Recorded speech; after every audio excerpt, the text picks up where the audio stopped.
Okay, folks, I am back at the Fortune Town where I get my IT stuff done. The camera repair did not go well. The memory card did not work when they went to take a picture. So originally it was not going to be any charge, but they're going to keep the camera.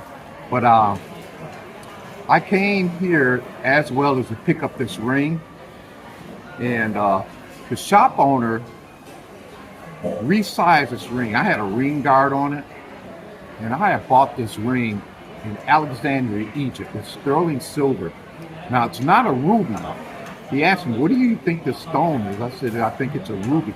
Well, he said that it's not. It's some kind of other generic type of gem.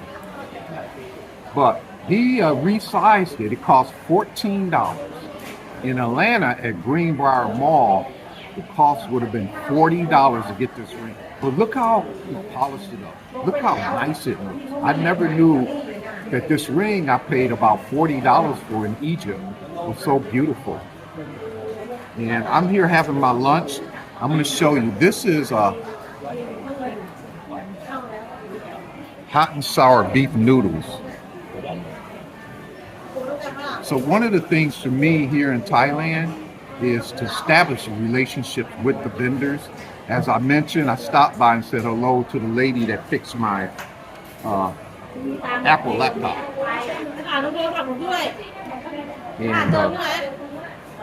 And just to let her know it was working okay. That was $150. That laptop repair was over $1,000 for the screen, but she did it for 150, 4,500 baht. Now, when I mention there, if you're watching this channel, you go to xe.com, you can convert. So I'm going to go ahead and turn this off. I'm going to piece together a little video. I know it's a little loud in here, but I am excited. This ring is awesome looking. I didn't know it was this great looking. I always had a nice eye for jewelry.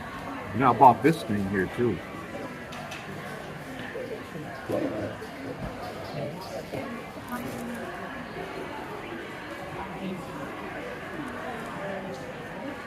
All right, so I'm gonna eat my lunch and I'll ride that train back.